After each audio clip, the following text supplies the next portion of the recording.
All right, let's go arrow pointing up. Jordan, you want to go first or do you want me to go first? I'll go first on this one. I have a couple of them. Arrow pointing up, the Braves beating the Mets. Yeah. Atlanta, 32-41 this season against teams that are not the New York Mets. 5-0 against New York. Sending out a prayer to Frank from Barstool Sports. I don't know if he's going to survive this series, but man, the Braves keep taking it to the Mets, and as tough as this season has been to watch, it's at least a nice little consolation prize. Beating the Mets is just awesome. It never will get old. To your point right there, Frank the Tank. Anytime that I go to his Meltdown videos as soon as possible every time because look, his hashtag Frank was right. Frank was right. I mean, every time that he brings up that the Mets are about to have a full on crash out against the Braves, it happens. And as bad of a season as it has been for the Braves so far, I can only imagine how painful it's been for the Mets to have to sit through loss after loss after loss against the Braves over the last couple of weeks. Death, taxes, and the Mets losing to the Braves. Nothing else to say there. Arrow pointing up, Chuck's Fish. Had a chance to go have dinner earlier this week there.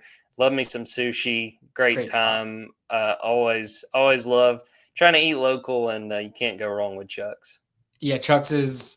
What all did you get? Do you remember?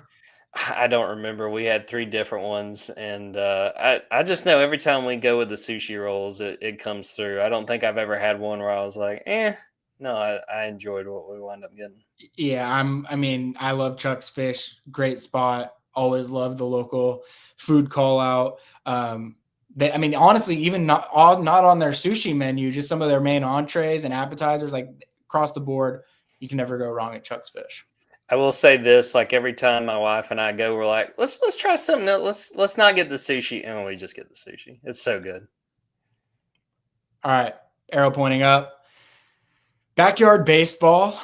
I don't know how many people listening to this were in the age range where backyard baseball was a big deal. I found out recently that it was now available on the Nintendo Switch. My wife has a Nintendo Switch. Downloaded immediately. I'm honestly borderline addicted to it. I can't even go. I got to play a game in my league play before I go to sleep every night. That's how addicted I am to it at this point. I've got Pablo Sanchez, Keisha Phillips. I got Angela Del Vecchio on the mound. I mean, we've got a squad. So shout out to anybody that has played backyard baseball, but also I think if you got PS5 or if you've got the Nintendo Switch 1 or Nintendo Switch 2, you can play backyard baseball right now. And I strongly encourage it.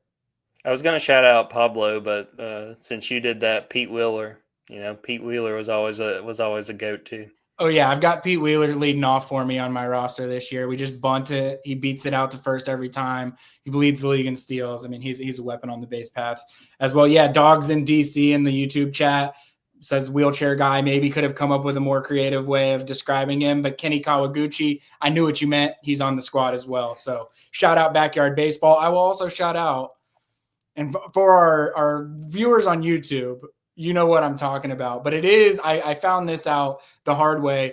The game is created by Humongous Entertainment. Anybody in our YouTube chat knows Humongous, Wayne Mungus. It looks like we have a new member of the Mungus family potentially this week as well. So, my team is the Wilkes Humongous All-Stars. And I was thinking about Hugh while I was playing the game. So shout out to our YouTube commenters, as faithful as you all are. I will also go arrow pointing up on tampering accusations across college football. I don't know if you've seen this, Jordan. Obviously, people I think have known about the Xavier Lucas, Wisconsin, Miami kerfuffle that's been going on this offseason. I think that it has culminated in some kind of lawsuit of sorts. I haven't really gotten into the legalese of it all, so I don't really know what the status of it is, but it appears people are becoming more emboldened in, at least alluding to tampering accusations, because I don't know if you've seen this one. Georgia's getting caught up in a recent one as well on the Triple Option podcast, which I think is Urban Meyer, Mark Ingram, and I'm not sure who else. Brett Bielema was on there as a guest, and he was talking about Josh McCray. And his exact quote was, "We did lose a guy to Georgia. Somehow he found his way to the portal, And 12 hours after being in the portal, he was on a flight to Georgia. I don't know how that happened, but it's crazy. Wish Josh all the best. He took advantage of that opportunity. Jordan, what are your thoughts from Brett? I think just very savvy recruiting from the Bulldogs. So they saw a name they liked, and man, they bought him that ticket, and he was in town before he knew it. I had two thoughts on it. One, if the timeline is laid out as I understand it, from Brett Bielema, Josh McCray enters the portal 12 hours after entering the portal. He's on a flight to Georgia. Seems like a perfectly normal amount of time to be able to schedule travel when one of the top football programs in America sees you as one of the top running backs in the portal. I'll leave that at that. My other thought was, if we got salty Brett Bielema going on national podcasts talking about Josh McCray and the way that his transfer portal recruitment went, I mean, I had him on my roster draft.